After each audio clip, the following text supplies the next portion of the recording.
नमस्कार मेरे प्यारे भाइयों और बहनों, मैं विवेक कुमार। क्राइम की कहानी के नए एपिसोड में आप सभी लोगों का हार्दिक स्वागत है। कहानी में आगे बढ़ने से पहले कृपया क्राइम की कहानी चैनल को सब्सक्राइब कर बेल आइकन जरूर दबा लें ताकि मेरे हर वीडियो का नोटिफिकेशन आपको मिलता रहे। तो चलिए आज की कहानी शुरू करते हैं। 10 सितंबर 2018 को लुधियाना के जिला एडिशनल सेशन जज अरुणवीर वशिष्ठ की अदालत में अन्य दिनों की अपेक्षा कुछ ज्यादा भीड़ थी। वजह यह थी कि उस दिन लुधियाना शहर के एक ऐसे दोहरे मर्डर केस का फैसला सुनाया जाना था जिसने पूरे शहर में सनसनी फैला दी थी। इसमें हैरान कर देने वाली बात यह थी कि आरोपी ऋषु ग्रोवर मृतकों के परिवार का ही सदस्य था और उस परिवार की हर तरह से देख रेख करता था। इसके बावजूद उसने मां और बेटी की इतनी विभत्स तरीके से हत्या की थी कि उनकी लाशें देखकर पुलिस तक का कलेजा कांप उठा था। यह केस लगभग 5 सालों तक न्यायालय में चला, जिसमें 23 गवाहों ने अपने बयान दर्ज कराए। इन गवाहों में एक गवाह ऐसा भी था जिसने आरोपी को घटनास्थल से फरार होते देखा था।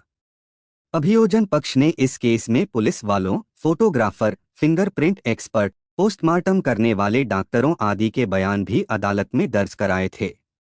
निर्धारित समय पर जिला एडिशनल सेशन जज अरुणवीर वशिष्ठ के अदालत में बैठने के बाद जिला अटॉर्नी रविंदर कुमार अब्रोल ने कहा कि आरोपी ऋषु ग्रोवर ने अपनी ताई और उनकी बेटी की खंजर से बेहद क्रूरतम तरीके से हत्या की थी। लिहाजा ऐसे आरोपी को फांसी की सजा मिलनी चाहिए। वहीं बचाव पक्ष के वकील ने कहा कि ये दोनों मर्डर किसी और ने किए हैं। हत्याएं करने के बाद हत्यारा खून से दीवार पर एक नाम भी लिखकर गया था। खून से दीवार पर जिसका नाम लिखा गया था, पुलिस को उस शख्स से सख्ती से पूछताछ करनी चाहिए थी। लेकिन पुलिस ने उस शख्स को बचाकर सीधे साधे ऋषु ग्रोवर को फंसाकर जेल में डाल दिया। ऋषु ग्रोवर पर लगाए गए सारे आरोप निराधार हैं। लिहाजा उसे इस केस से बाइज्जत बरी किया जाना चाहिए। जिला एडिशनल सेशन जज ने तमाम गवाहों के बयान, सबूतों और वकीलों की जिरह के बाद आरोपी ऋषु ग्रोवर को दोषी करार दिया और सजा सुनाने के लिए 13 सितंबर 2018 का दिन नियत कर दिया। आखिर ऐसा क्या हुआ था कि इस हत्याकांड के फैसले पर लुधियाना के लोगों के अलावा वकीलों और मीडिया तक की निगाहें जमी थीं। सनसनी फैला देने वाले इस केस को समझने के लिए हमें घटना की पृष्ठभूमि में जाना होगा। लुधियाना के बाबा थान सिंह चौक के निकट मोहल्ला फतेहगंज में बलदेव राज ग्रोवर अपने परिवार के साथ रहते थे। उनके परिवार में पत्नी उषा ग्रोवर के अलावा 2 बेटियां आशना ग्रोवर व हिना ग्रोवर, एक बेटा राहुल ग्रोवर था। बड़ी बेटी आशना की वह शादी कर चुके थे। शादी के लिए 2 बच्चे और बचे थे। वह उनकी शादी की भी तैयारी कर रहे थे, लेकिन इससे पहले ही उनकी मृत्यु हो गई। बलदेव राज की मृत्यु के बाद घर की जिम्मेदारी उषा ग्रोवर के ऊपर आ गई थी। खेती की जमीन से वह परिवार की गुजर बसर करने लगीं। पंजाब के तमाम लोग विदेशों में काम करके अच्छा पैसा कमा रहे हैं। ज्यादा पैसे कमाने की चाह में राहुल ग्रोवर भी अपने एक जानकार की मदद से ऑस्ट्रेलिया चला गया। वहां उसे अच्छा काम मिल गया था। राहुल के ऑस्ट्रेलिया जाने के बाद लुधियाना में उसके घर में 55 वर्षीय मां उषा और 21 वर्षीय बहन हिना ही रह गई थीं। राहुल ने अपनी बहन आशना और बहनोई विकास मल्होत्रा का ख्याल रखने को कह दिया था। इसके अलावा उसने अपने चाचा के बेटे ऋषु ग्रोवर से भी मां बहन का ध्यान रखने को कहा था। ऋषु टिब्बा रोड के इकबाल नगर में रहता था। वैसे भी उषा का घर बाबा थानसिंह चौक पर ऐसी जगह रास्ते में था कि ऋषु आते जाते अपनी ताई उषा का हालचाल जान लिया करता था। जब ऋषु उषा के यहाँ आने जाने लगा तो उषा उससे घर के छोटे मोटे काम कराने लगी। इसमें ऋषु के माता पिता को भी कोई ऐतराज नहीं था। कुछ समय और बीता तो ताई के कहने पर ऋषु कभी कभी रात को भी उनके घर रुकने लगा। इसी बीच एक यह परेशानी सामने आई कि बाबू नाम का एक लड़का हिना के पीछे पड़ गया। बाबू का सेनेटरी का काम था। हिना जब भी घर से बाहर निकलती, बाबू उसका रास्ता रोककर उससे छेड़छाड़ करता था। इससे परेशान होकर हिना ने इसकी शिकायत पहले ऋषु से किया और बाद में यह बात अपनी बहन और जीजा को भी बता दिया। ऋषु ने अपने तरीके से बाबू को समझाने की कोशिश किया, लेकिन वह नहीं माना। कोई हल ना निकलता देख हिना के बहनोई विकास ने इसकी शिकायत थाना डिवीजन नंबर 3 में कर दिया। पुलिस ने बाबू को थाने बुलाकर धमका दिया। इसके बावजूद वह अपनी हरकतों से बाज नहीं आया। यह सन 2012 की बात है। इस बीच राहुल ऑस्ट्रेलिया से लुधियाना लौटा तो यह बात उसे भी पता चली। लगभग 2 महीने लुधियाना में रहने के बाद जब वह वापस ऑस्ट्रेलिया लौटा तो अपनी मां उषा और बहन हिना की जिम्मेदारी फिर से ऋषु को सौंप गया। आगे चलकर यही राहुल की सबसे बड़ी भूल साबित हुई। ऋषु एक आवारा, बदचलन और बेहद गिरा हुआ इंसान था। सिगरेट, शराब, जुए से लेकर कोई ऐसा गलत ऐब नहीं बचा था जो ऋषु में नहीं था। उषा और हिना का ध्यान रखने की आड़ में वह उषा के घर पर ही अपना डेरा जमाकर बैठ गया। दरअसल ऋषु के खुराफाती दिमाग में एक भयानक षड्यंत्र ने जन्म ले लिया था। उसका सीधा निशाना हिना थी, जो इस बात से बिल्कुल अनजान थी। नाजायज रिश्ते, नाजायज तरीके कब किसी इंसान को गुनाह के रास्ते पर लाकर खड़ा कर दें, कोई अंदाजा नहीं लगाया जा सकता। जिस भाई को राहुल माँ और बहन की देखभाल की जिम्मेदारी सौंप गया था, उसी भाई के मन में एक अपराध ने जन्म ले लिया था। अपने स्वार्थ की पूर्ति के लिए ऋषु ने अपनी ताई की बेटी हिना को अपने जाल में फंसाना शुरू कर दिया। जल्दी ही वह अपने मकसद में कामयाब भी हो गया। उसने हिना के साथ नाजायज रिश्ता कायम कर लिया। बाद में वह इसी नाजायज रिश्ते की आड़ लेकर उसे ब्लैकमेल कर पैसे ऐंठने लगा। उससे मिले पैसों का इस्तेमाल वह अपने सपने पूरे करने में खर्च करता था। ताज्जुब की बात यह थी कि उसी घर में रहते हुए भी उषा को इस सब की भनक तक नहीं लग पाई थी। इसकी वजह यह थी कि ऋषु अपनी ताई को खाने में नींद की गोलियां दे देता था। गोलियों के नशे को उषा अपनी उम्र का रोग समझती थीं। शुरू शुरू में तो हिना ऋषु के आकर्षण में फंस गई थी, पर जब तक उसे उसकी नीयत का पता चला तब तक बहुत देर हो चुकी थी। लेकिन अब पछताने से कोई फायदा नहीं था, क्योंकि वह सिर से लेकर पांव तक ऋषु के चंगुल में फंसी हुई थी, जहां से अकेले बाहर निकलना उसके बूते की बात नहीं थी। अंत में हार कर हिना ने अपने भाई राहुल को ऑस्ट्रेलिया फोन करके यह बात बता दिया। यहाँ हिना ने एक बार फिर बड़ी गलती किया। वह राहुल से अपने और ऋषु के शारीरिक संबंधों और ऋषु द्वारा ब्लैकमेल करने की बात छिपा गई थी। यह बात फरवरी 2013 की है। अपनी बहन की बात सुन राहुल ऑस्ट्रेलिया से लुधियाना आया और उसने ऋषु को आड़े हाथों लिया। ऋषु ग्रोवर के माता पिता ने भी उसकी अच्छी खबर लिया। आखिर अपनी करनी से शर्मिंदा होकर ऋषु ने राहुल के अलावा अन्य सभी रिश्तेदारों से माफी मांग लिया। बात तो यहीं खत्म हो गई थी, पर राहुल कोई रिस्क नहीं लेना चाहता था। उसने हिना की शादी करने के लिए लड़के की तलाश शुरू कर दिया। लड़का मिल भी गया। राहुल ने लुधियाना के पखोवाल रोड निवासी सौरभ के साथ हिना की मंगनी करके शादी पक्की कर दिया। शादी की तारीख 20 नवंबर 2013 तय हुई। इस बार राहुल ग्रोवर ने बहन की शादी की जिम्मेदारी अपनी बहन आशमा और जीजा विकास मल्होत्रा को सौंप दिया। यह सब करके वह 24 अप्रैल 2013 को ऑस्ट्रेलिया लौट गया। ऑस्ट्रेलिया जाकर उसने वहां से 4 लाख रुपए और करीब $100 अपनी मां को भेजे। मां ने शादी की तैयारियां शुरू कर दी थीं। राहुल समय समय पर अपनी मां को फोन करके बात करता रहता था। 21 मई 2013 को राहुल ग्रोवर ने ऑस्ट्रेलिया से अपनी मां को फोन करके हालचाल पूछना चाहा, तो मां का फोन बंद मिला। उसने 2-3 बार मां को फोन मिलाया, पर हर बार फोन बंद ही मिला। उसने 22 मई को फिर से मां को फोन किया। उस दिन भी उनका फोन स्विच्ड ऑफ था। बहन हिना ग्रोवर का फोन भी बंद था।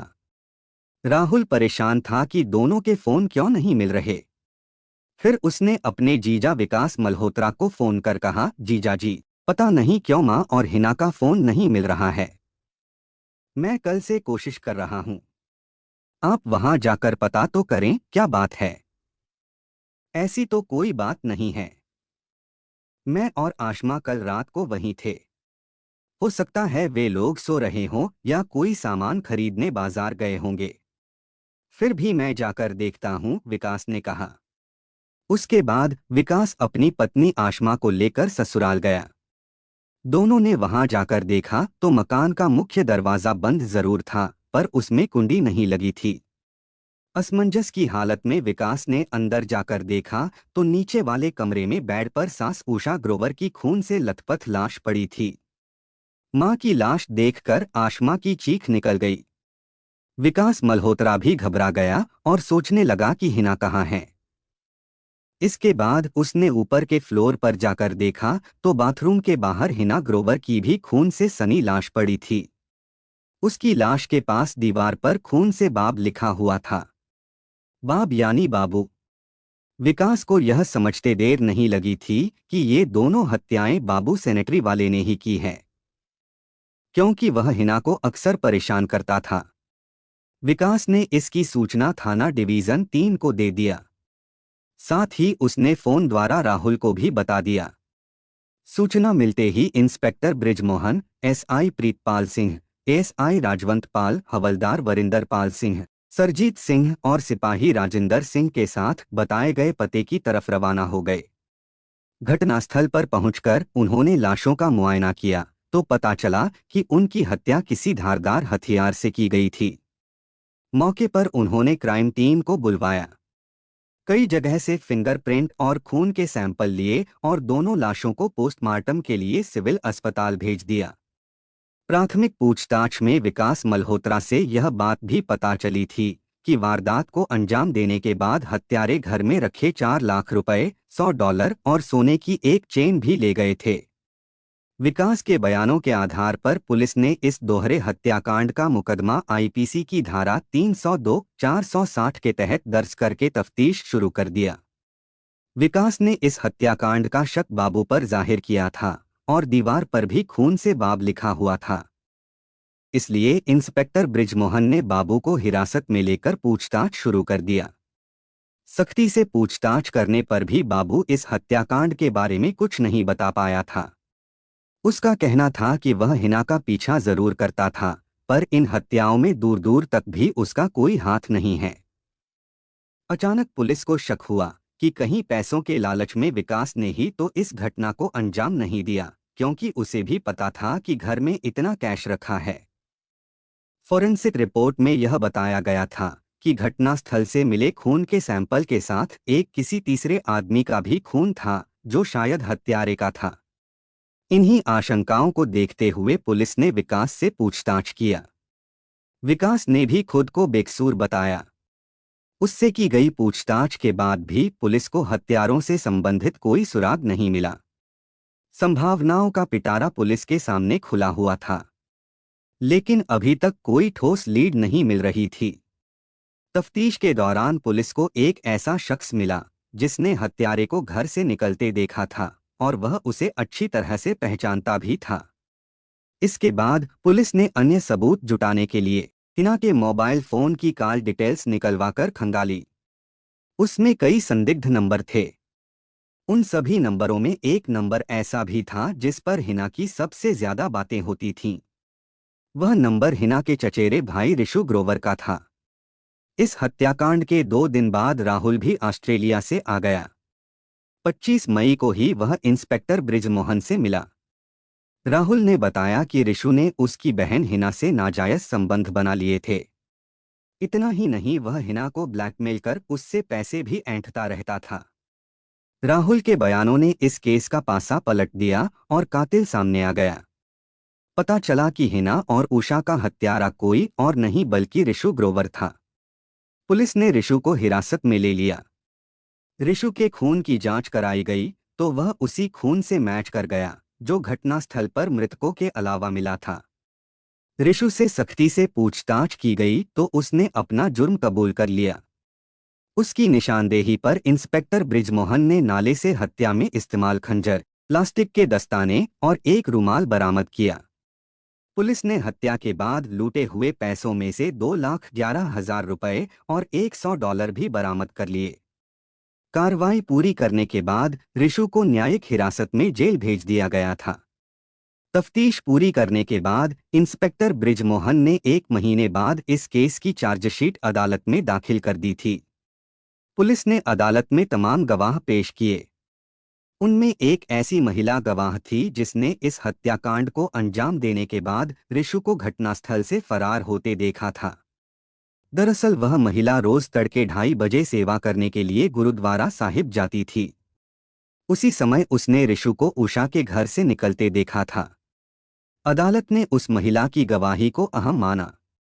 तमाम गवाहों और सबूतों के आधार पर एडिशनल सेशन जज अरुणवीर वशिष्ठ ने रिशु ग्रोवर को दोषी ठहराया। रिशु को दोषी ठहराने के बाद लोगों के ज़हन में एक ही सवाल घूम रहा था कि पता नहीं 13 सितंबर को जज साहब उसे कौन सी सजा सुनाएंगे। लोगों के 3 दिन इसी ऊहापोह की स्थिति में गुजरे। आखिर वो दिन भी आ गया जो माननीय जज ने सजा सुनाने के लिए मुकर्रर किया था। 13 सितंबर को तमाम लोग बड़ी बेताबी के साथ कोर्ट रूम में पहुंच गए थे। सुबह ठीक 10 बजे माननीय जज अदालत में बैठे। उन्होंने केस फाइल पर नजर डालते हुए कहा कि जिला अटॉर्नी रविंदर कुमार अब्रोल की दलीलों, गवाहों के बयानों और मौके पर मिले अन्य साक्ष्यों से यह बात पूरी तरह साबित हो जाती है कि रिशु ग्रोवर ने अपनी ताई उषा ग्रोवर और चचेरी बहन हिना ग्रोवर को खंजर से ताबड़तोड़ वार करके बेरहमी से मार डाला था। रिशु चचेरी बहन से अवैध संबंध बनाकर उसे ब्लैकमेल कर पैसे वसूलता था, जबकि 6 महीने बाद उसकी शादी होनी थी। लिहाजा ब्लैकमेलिंग का धंधा व पैसा मिलना बंद होने की रंजिश में उसने ही दोहरे हत्याकांड को अंजाम दिया था और हिना की शादी के लिए घर में रखा सारा पैसा लूट लिया था। रिशु इतना शातिर दिमाग था कि दोहरे हत्याकांड को अंजाम देने के बाद उसने पुलिस को गुमराह करने के लिए घर में रखे गहने व कैश भी गायब कर दिए थे। साथ ही दीवार पर खून से बाब लिख दिया था, जिससे पुलिस उस तक न पहुंच सके। दोषी की घृणित मानसिकता से यह बात भी स्पष्ट हो जाती है कि उसने जघन्यतम अपराध किया है। ऐसे आदमी को समाज में रहने का कोई अधिकार नहीं है। अभियोजन पक्ष ने अपनी चार्जशीट में आरोपी पर जो आरोप लगाए हैं वह उन्हें पूरी तरह से साबित करने में सक्षम रहा है। आरोपी का दोष पूरी तरह से साबित होता है, लिहाजा भारतीय दंड संहिता की धारा 302 के अंतर्गत दोषी रिशु ग्रोवर को अदालत मृत्युदंड की सजा सुनाती है। अपना फैसला सुनाने के बाद न्यायाधीश अरुणवीर वशिष्ठ ने अपनी कलम की निब तोड़ दिया और उठकर अपने चैम्बर में चले गए। रिशु ग्रोवर को फांसी की सजा सुनाए जाने पर आशमा और उसके पति विकास ने संतोष व्यक्त किया। कहानी को लास्ट तक सुनने के लिए आपका धन्यवाद। इस कहानी के बारे में अपनी राय कमेंट करके ज़रूर बताइएगा और ऐसी ही अपराध की सच्ची कहानियों के लिए हमारे चैनल क्राइम की कहानी को सब्सक्राइब कर लीजिए। कहानी को लाइक और शेयर ज़रूर करें। धन्यवाद।